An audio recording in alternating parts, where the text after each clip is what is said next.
Hello, thanks for joining me on this video, and hopefully we're going to have just a very quick look at essentially why do we want an interactive whiteboard? Why do you need a touch technology when you could look at a simple dry wipe or just using a projector or something like that? Don't overcomplicate the issue. How can we keep it nice and simple, but actually have a really important understanding of what's best for the teaching and learning, what's best for the students, and what's best for the teachers to begin to, so they can express themselves in different ways and so they can really teach in the way that they want to.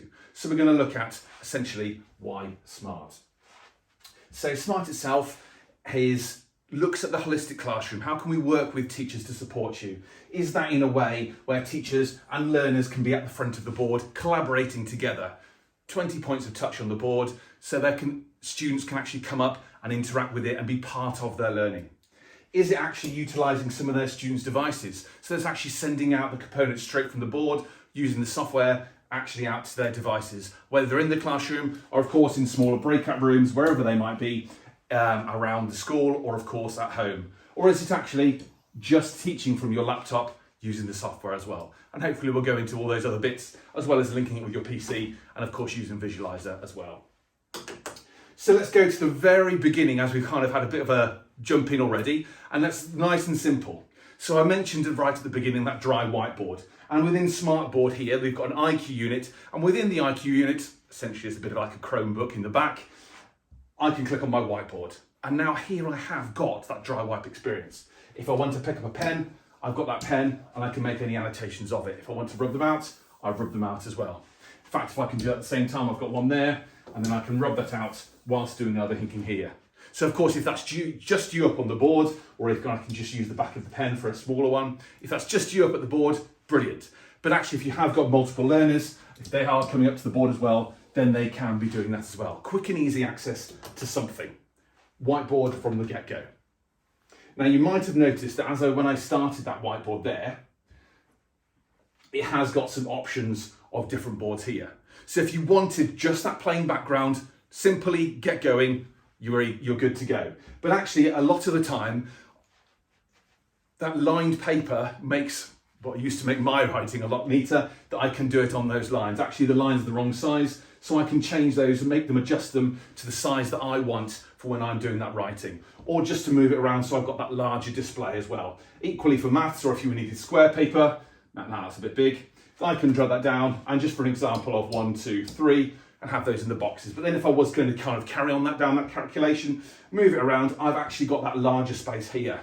Obviously compared to a dry wipe that you have to rub out and go through all the time. I know when I used to teach the dry wipe, I used to start up here, and by the time I got down to here, I thought, oh no, I need some more space.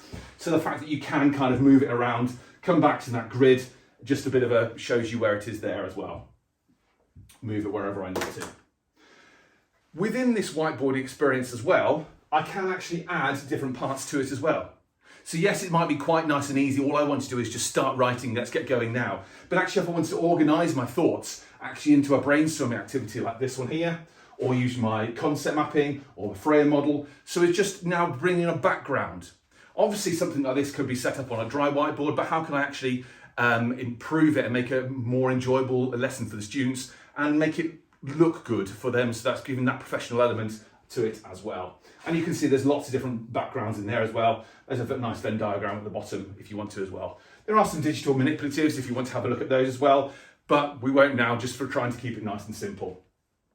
If I do just jump back up into that brainstorming activity, if I had that one, I can actually add pictures as well. I could add pictures, I could video, obviously safe search, even if it's just adding a clock at the top or a dice or spinners or something over the top of it, just to kind of 21st century wise, bring it a bit up to date and utilise that in this time there, and say like you've got 10 minutes, whatever it is, to bring in pictures to annotate it. What do you know about a certain topic?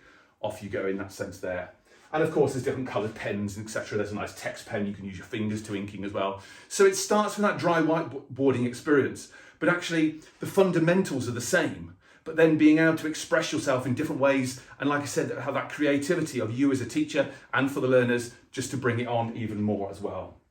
So I'm going to go to the home button now, back to that Android. So it's really nice and easy to make. There's loads of training material online, as well as support with professional development from myself and the rest of the team to do that whiteboard. Actually, it might be you want to do some more bits in that as well. If you do want to look in more, there's some more apps. There's a web browser. You can access your online content if you've got anything in OneDrive, etc., all from in there. But actually, I'm just going to now change my input. And looking at my input here, it just gives me a live preview of everything plugged in. Again, nice and simple. I can see that one looks like my laptop, so that's my laptop one. This one looks like my visualizer. So straight from in the board itself, I can go straight to my visualizer from here. And then that is my visualizer in that live feed that is over onto there as well. And obviously, whatever I want to put on there, that appears straight up into the board. That can either be wireless or it can be a hard connection if you want to. And then also from that, if I wanted to do it wirelessly, I can actually share from a wireless device as well. So if I was using an iPad or a Chromebook or something, just using the camera from that, I can do that with the screen share app and do that as well. So now I'm just going to jump into my computer. Like I said, it looks like my computer, so I know which one it's going to be plugged in. Click on that one. And then it just jumps over to my computer.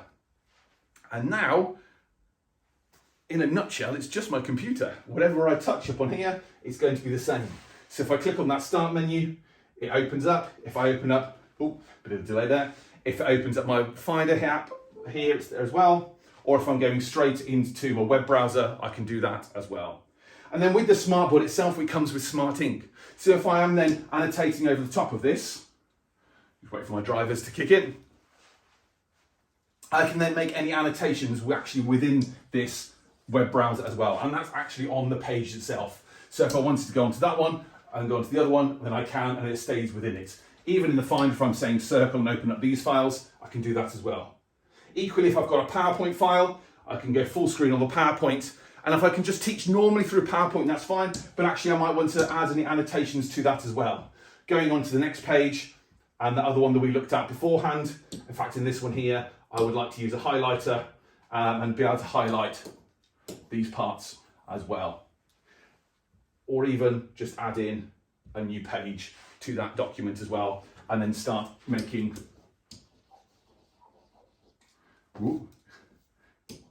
notes in there as well. So all of that can be done straight from within PowerPoint just by plugging in your laptop and getting going already. All that, the drivers in the board are stored there, so that you don't need a kind of extra install for that as well, which makes it quite nice and easy. But now it is just that large touchscreen. So whatever I want to go through and show and demonstrate and teach from, it is exactly the same there. On top of that, coming with the smartboard, if you wish to use smart software itself, if I just minimize some of these, I have got Smart Notebook.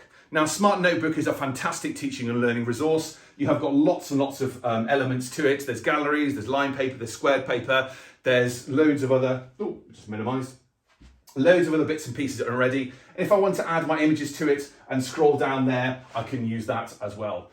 But essentially, it's a great tool for adding more teaching and learning experiences to it, making your learners a bit more active and coming up and using that stuff on the board there as well. And again, if you want to just use PowerPoint, something like that, if you want to make your content in the Smart Notebook, you can. But of course, if you've got content already made within PowerPoint and you want to bring it into Smart Notebook, and you can, it's quite nice and easy. Just go File, Import, and then that brings that file into there. And then you've got those rich materials within here as well. And the other piece of software to look at is Lumio. Now, Lumio is a completely web-based solution, so if you'll be wanting to teach us like that picture we had at the beginning from your device or from the smartboard here, it enables you to actually share your whole lesson with the learners. So whatever you're doing up on here will then display on their device as well, whether you're in the class or out of the class. Any inking goes with their inking. As I go next on this page here, it's going to go next for them as well. And actually there's a way of doing two-way inking as well. So if I wanted to quickly change this page to a collaborative space, so we're working together in teams, or actually individual works, they've got that in front of them as well. And of course, this all links completely with Google Classroom or Microsoft Teams or any of the other kind of platforms you're using to do it as well. So they can kind of have that active learning either in the class or as more project work afterwards as well. On top of adding those different features in there, there's loads of pre-made contents ready for you, for other teachers to use as well. Or of course, if you want to kind of build that lesson up as well, there's lots more resources within there as well. There's games, there's activities, there's advert-free YouTube lessons, there's lots of great fat animations, as well as Desmos calculations, and all those great graphic organizers we looked at straight from the board as well. So although that started off as quite a simple start, actually I've kind of built on that as well to try and give you a bit of a flavour, a bit of an overview of actually the importance of everything that Smart have to offer within that.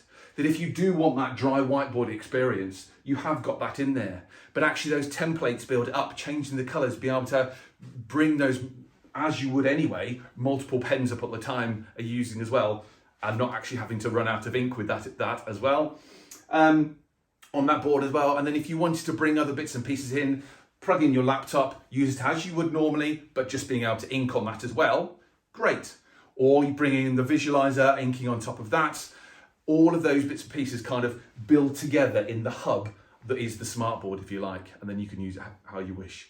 Of course, if there are any other questions that do pop up on this, if you think I've kind of not gone into enough details after this as well, then of course be in touch either through the comments below or whoever sent you this link, feel free to ask them the questions as well, and we can support you as much as we can.